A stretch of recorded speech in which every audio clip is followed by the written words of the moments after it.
D'abord, à propos du budget de l'État 2025, je voudrais d'abord revenir sur l'amélioration du déficit 2025 par rapport à la prévision. Il s'agit selon vous d'une évolution positive, mais vous pointez les limites des leviers mobilisés. À la lecture du rapport, je comprends surtout que le déficit a été réduit grâce à des mesures en recettes. Vous notez effectivement une hausse d'impôts de 14,4 milliards d'euros. Je cite, supporté pour l'essentiel par les grandes entreprises, par les ménages aisés. De mon point de vue, les ménages aisés n'ont pas été très aisés, on va dire, n'ont pas été suffisamment mis à contribution, puisque sur ces 14,4 milliards, 4,6 milliards, tout de même correspondent à la fin du bouclier tarifaire, soit une hausse indifférenciée de la fiscalité des ménages. Et je comprends donc aussi que la hausse des recettes n'est pas forcément, j'ai compris aussi à votre conclusion, la solution que vous privilégiez. Pourtant, ce que j'observe, c'est que c'est un moyen efficace pour réduire le déficit de manière concrète. Alors, vous ne la privilégiez pas, sauf, et là on pourrait se rejoindre, sur la remise en cause des 100 milliards de niches fiscales, dont vous avez dit vous-même qu'il serait urgent, ça a été fait d'ailleurs en partie, et malheureusement peu suivi des faits, d'endresser à la fois le coût et l'efficacité par rapport à ce qui était prévu. Vous relevez également que les baisses de dépenses ont participé dans une moindre mesure à l'amélioration du déficit. Mais j'observe que vous ne donnez pas pour autant le point au gouvernement, puisque vous jugez que ces économies correspondent, je cite, à une forte réduction des crédits et de mesures de régulation en cours d'exercice. En d'autres termes, vous identifiez un rabot de 4,5 milliards d'euros en cours d'exercice, en grande partie sur les dépenses en faveur de la bifurcation écologique, 1,2 milliard sur le bonus écologique et 0,7 milliard sur la prime Rénov'. Hier, de nouvelles mesures de gestion ont été annoncées pour la 3e année consécutive. C'est ma première question. Quelle est donc l'appréciation de la Cour sur cette méthode de réduction du déficit ? Oui, effectivement, sur la réduction du déficit en 2025, nous disons bien qu'elle tient entièrement à une augmentation des impôts. C'est le cas en 2025, ce sera encore le cas, mais un peu moins en 2026. Nous considérons que vu l'ampleur des ajustements nécessaires, si l'on souhaite tenir les engagements qu'on a pris au niveau européen, il ne sera pas possible de le faire entièrement avec des augmentations d'impôts. Il faudra nécessairement qu'à un moment donné, il y ait des ajustements sur la dépense. Ça peut poser un problème de compétitivité pour notre pays et donc c'est quand même un point qu'il faut considérer. Je ne vais pas revenir sur la question de savoir jusqu'à quel point il y a un seuil au-delà duquel on peut accentuer la pression fiscale. Mais enfin bon, ça paraît quand même difficile de ne compter que sur les recettes. En ce qui concerne les mesures de régulation en cours d'exercice, en 2025, elles sont portées sur 12,7 milliards d'euros. Ça n'est pas une bonne méthode, évidemment, à terme de réduction du déficit. Ça permet de tenir la prévision en cours d'année en évitant des mesures sur la dépense qui sont toujours difficiles à prendre, vous l'avez rappelé, et qui sont, parfois le gouvernement, après les avoir annoncées, revient sur celles-ci. Mais en attendant, ça a quand même permis en 2025 de tenir le déficit. À un moment donné, la question qui peut se poser, c'est de savoir jusqu'où on peut descendre les budgets des ministères avec des mesures de régulation qui s'additionnent d'année en année.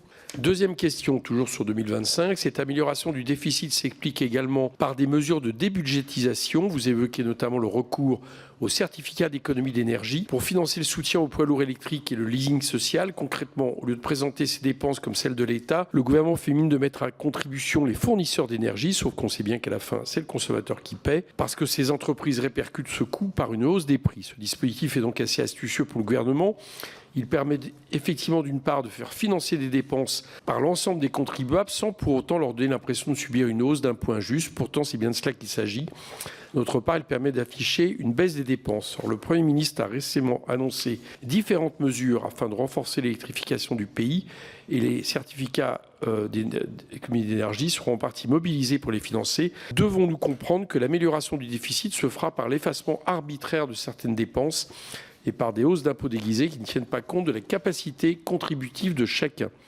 En ce qui concerne les certificats d'économie d'énergie, je pense que la Cour est d'accord avec votre analyse. C'est effectivement une mesure de débudgétisation qui a permis de réduire un petit peu la dépense. Ça pèse sur les prix au final et donc sur les consommateurs. Donc ça n'est pas forcément la technique à privilégier, d'autant plus qu'il peut y avoir un effet d'éviction aussi par rapport aux dépenses qui permettent d'atténuer le réchauffement climatique. Donc c'est un problème et je pense qu'on a un peu atteint les limites de l'exercice. À propos du rapport annuel d'avancement, ma première question porte sur la baisse des dépenses de l'État. Dans son avis, le Haut Conseil indique que, je cite, « La dépense publique hors crédit d'impôt en 2026 serait en hausse de plus 2,4% en valeur et plus 1,1% en volume. » Mais très rapidement, à la page suivante, il précise la chose suivante, la dépense de l'État baisserait légèrement en valeur en 2026 en dehors des 3 postes que sont la charge de la dette, les dépenses militaires, la contribution au budget de l'Union européenne. Alors pour commencer, je souligne que si vous admettez une baisse en valeur, la baisse réelle en volume est donc encore plus importante. Et dans l'ensemble, ce que l'avis du HCFP confirme, c'est que contrairement à ce que dit le gouvernement, il y aura bien une baisse des dépenses de l'État, hors les 3 postes que j'ai cités, sur la plupart des services publics en 2026. Quels détails pouvez-vous apporter à la Commission sur ce point ? En ce qui concerne le rapport d'avancement annuel, alors sur le fait que la dépense publique en volume augmente de 1,5%, c'est ça. Je pense que c'est bien effectivement hors charge de la dette, hors défense et hors prélèvement sur recettes au profit de l'Union européenne, sachant que tous ces postes de dépenses ont beaucoup augmenté pour des raisons que nous connaissons. Et donc, il n'empêche qu'à la fin, c'est quand même intégré dans le déficit public. Donc, voilà. Ma deuxième question porte sur les dépenses sociales. Dans le même avis, au paragraphe 60, vous relevez que dans le cadre des économies devant être annoncées, les économies sur la sphère sociale de l'ordre de 2 milliards d'euros pourraient, je cite, provenir notamment des mises en réserve sur l'ONDAM, en supposant que cela se traduise effectivement par de moindres dépenses des administrations publiques. Pourquoi la traduction effective en moindres dépenses des mises en réserve sur l'ONDAM ne vous semble pas assurée ? Sur la dépense sociale, la mise en réserve de l'ONDAM ne peut constituer une réelle économie que si elle se traduit effectivement par une diminution des dépenses des hôpitaux et des établissements de santé. Si c'est juste pour accroître leurs dettes, effectivement, il n'y a pas d'économie, c'est une sorte de créance sur l'avenir qu'il faudra un jour payer. Et donc, c'est quand même un problème. Ma troisième question porte sur l'incertitude et les différents scénarios possibles, notamment du point de vue des recettes. Tant le rapport d'avancement du gouvernement que l'avis du Haut Conseil insistent sur les nombreuses incertitudes qui entourent toutes ces prévisions et ces trajectoires. Vous relevez que dans des scénarios économiques alternatifs plus dégradés que le scénario économique privilégié par le gouvernement, les conséquences en termes de croissance limitée et d'inflation élevée seront plus marquées. Au-delà de ces effets sur la croissance et l'inflation, les effets sur les recettes et les dépenses publiques de ces scénarios alternatifs plus dégradés ont-ils été chiffrés ? Quelle pourrait être leur ampleur ? En ce qui concerne les scénarios plus dégradés, non, nous ne les avons pas chiffrés, tout simplement parce qu'ils n'ont pas véritablement... Enfin, il y en a plusieurs possibles. Il y a une hypothèse qui a été transmise au Conseil, mais ce n'est pas l'hypothèse centrale sur laquelle le gouvernement s'est fondé aujourd'hui pour annoncer ces mesures. Ma quatrième question porte sur la fraude fiscale. Dans son avis, le Haut Conseil explique, je cite, que la volontariste lutte contre la fraude dépend d'une loi en cours d'adoption et est toujours chiffrée à 1,5 milliard d'euros, ce qui semble élevé. Pourquoi estimez-vous ce montant élevé ? En ce qui concerne la fraude fiscale, alors, c'est vrai que ça suppose une progression plus importante des outils de lutte contre la fraude fiscale. C'est aussi 1,5 milliard sur une seule année, c'est beaucoup plus que la progression des droits qui sont effectivement redressés en 2024 et en 2025.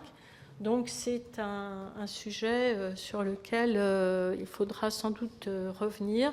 Ce que nous avons constaté, nous, à travers nos enquêtes, c'est que la lutte contre la fraude fiscale n'a quand même pas produit les effets attendus ces dernières années, et que quand on regarde non seulement le montant des droits redressés, mais surtout celui des droits effectivement restitués, c'est-à-dire encaissés à la fin de la procédure, c'est quand même un petit peu décevant. 2 autres questions à vous poser. La première, là vous avez parlé du déficit à 3% et de la nécessité absolue de le respecter par rapport à Bruxelles.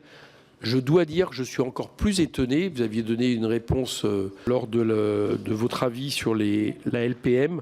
Pourquoi la France s'obstine à ne pas demander la dérogation sur les dépenses militaires que 17 pays ont demandé, dont l'Allemagne? Alors j'observe bien que ce n'est pas ça qui changera la réalité des déficits. Par contre, c'est ça qui pourrait, à un moment donné, changer des mesures de l'Union européenne vis-à-vis de ces 3%. Je dois dire que ça continue à m'étonner, surtout quand des pays comme l'Allemagne y ont cours. Ce qui concerne la dérogation pour les dépenses militaires, alors c'est une question que vous m'aviez effectivement déjà posée. Ce qu'il faut bien voir, c'est que cette dérogation, elle est ouverte pour une période donnée. Et c'est une clause temporaire. Elle s'applique uniquement pour les années 2025 à 2028. Son idée, c'est de pouvoir lisser le financement de la hausse des dépenses militaires, mais pas de se traduire par un déficit in fine plus élevé. En fait, dans le cas de la France, l'obligation de rester à un seuil, enfin d'arriver à un seuil inférieur à 3% en 2029 n'est pas modifiée par cette clause dérogatoire. Une fois qu'elle a joué et qu'on est sorti de la clause dérogatoire, l'augmentation des dépenses revient pleinement. Donc il n'y a pas un effet durable de cette clause qui est quand même un problème. Je voudrais vous parler de la dette. Tout à l'heure, vous avez dit on observe une moins grande confiance des marchés par rapport à la dette française. Bon, ce que j'observe, c'est que la dernière adjudication d'OAT, selon les données d'Agence France Trésor, le volume demandé par les prêteurs reste 2 à 3 fois supérieur au volume total des titres de dette finalement émis. Et le taux d'intérêt sur la dette française sur les OAT à 10 ans, son taux reste depuis 2023 à niveau proche, voire légèrement inférieur à la moyenne des taux pratiqués en 2000 et 2012. Donc j'aimerais savoir ce qui vous fait dire qu'il y aurait vraiment un décrochage à ce point-là et une moins grande confiance des marchés, ce qui n'est pas d'ailleurs ce que dit le ministre Lescure. Mais par contre, j'en profite pour vous poser une autre question. Hier, dans les 6 milliards qui ont été annoncés en termes de déficit, le gouvernement a repéré 3,6 milliards qui seraient à la hausse des taux d'intérêt dus à la guerre. Ça, c'est quelque chose qui va être valable pour tous les pays européens, notamment tous les pays gros emprunteurs, dont l'Allemagne fait désormais partie.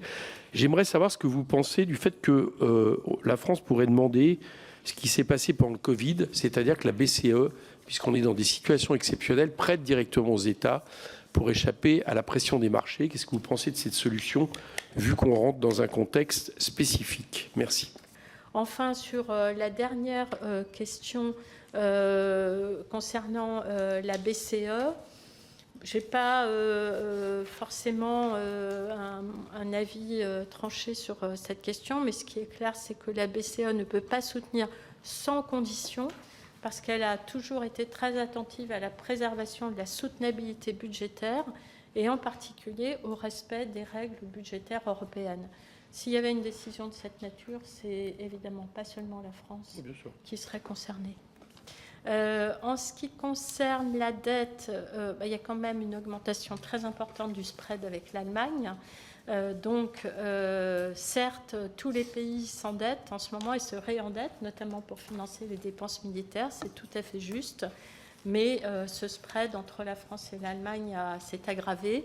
Aujourd'hui, nous n'avons pas de problème pour vendre notre dette, c'est exact, mais nous le faisons à un coût qui est quand même de plus en plus élevé. Je rappelle que comme on est déjà très très endetté, ce serait peut-être bien que l'endettement finance un peu moins le fonctionnement et un peu plus les investissements, ce qui voudrait dire qu'il y ait quand même des économies. Les baisses de recettes. Ou les baisses de recettes. Ce qui veut dire qu'il faut qu'il y ait quand même un peu plus de travail dans cette direction. En ce qui concerne les 6 milliards, 4 milliards qui sont devenus 6 milliards d'ajustements budgétaires, oui, il y a bien une prévision, c'est une prévision à ce stade, de 3,6 milliards de charges de la dette supplémentaire, qui est justement liée à la hausse des taux d'intérêt. Il faudra voir si cette prévision se confirme ou pas. Si on y ajoute, information que nous n'avions pas quand nous avons rendu notre avis, 1 milliard sur les opérations extérieures et un chiffrage plus important du coût des allègements de charges liés à la revalorisation du SMIC, on arrive effectivement à peu près au montant de 6 milliards.